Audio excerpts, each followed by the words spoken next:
We are facing world's biggest man-made disaster on global scale. By 2050, humans could reach a point of no return, in which the prospect of a largely uninhabited Earth leads to the breakdown of nations and international order. We call it for a society-wide emergency, which is why we launch International Children's Parliament. As young global citizens, we are distressed by the various issues the world is facing. What upsets us even more is that many of our schoolmates are not even aware of the problems.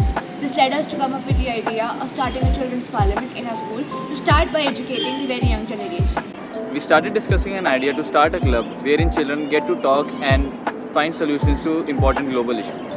But since April, when our school officially reopened, we thought of having such a platform. We discussed with our principal and various other teachers, and they were convinced that starting a parliament was a great idea. After the summer vacations, we kicked off with a plan. Through this parliament, we'll be dealing with many SDGs. This way, the future generation will be aware of sustainable development goals and will further contribute to tackle them in the best possible manner. MUNs happen from 6th grade in our school. So, we decided to involve the students of primary grade so that even they get a chance to learn and express their views on important issues.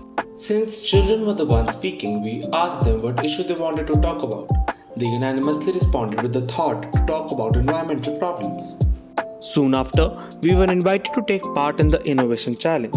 We were overjoyed that whatever we are doing, this challenge allows us to showcase our enterprise in form of a video. Children were allotted a country, each to represent, and were asked to research about the environmental problems in their respective countries and come up with a common solution. We then called multiple guest speakers. The first speaker we invited was one of our ex-students. He was the head boy of a school and inspiration to many.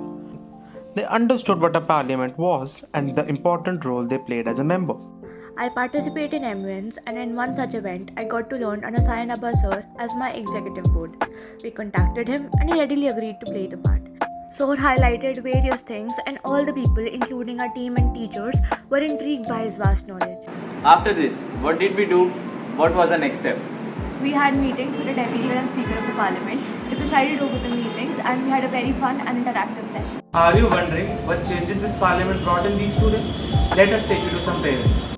My child has had such great exposure through this, and I have seen some noticeable changes in him. He has started to be little abreast of the current world issues. He is being aware of the environmental conditions not just in India but all through the world. Also, he tries to make people aware after attending these sessions. Since the senior students are groomed by Ms. Sapna Malik, we decided to take her opinion on International Children's Parliament. And I strongly believe, in fact, that democracy is a way of life. And the first preparation of understanding democracy, of living as a democratic citizen, begins in the school itself. So when we organize activities like Youth Parliament, it enables the students to learn to express their opinions, learn to respect the opinion of others, and most importantly, they learn responsible decision making. There is no future without knowing its shortcomings. Let us now hear what our principal, Ms. Anjali Agarwal, has to say. International Children's Parliament. When I first heard of it, I was quite surprised, considering the age of the children involved. They were barely 9, 10 or 11-year-old children, and we never considered that these children can have ideas and participate in a model United Nations or get to know what Parliament is all about. But when I interacted with the children, I was pleasantly surprised to see how well they had done their research. These children are going to grow up and become citizens of tomorrow. But more than that, they're going to grow up to be more aware young people. You know, what's the most motivating thing? We now have many more students volunteering to be part of our parliament in such a short period of time. The children are so excited that they have come up with the letters to principal in order to make our school more sustainable. They have also come up with the letters to Chief Minister in order to curb the pollution that would be caused during Diwali. The next video that comes out from St. Mark's will definitely have more than 100 children working for a more sustainable school. Changes are not sudden, but it all begins somewhere.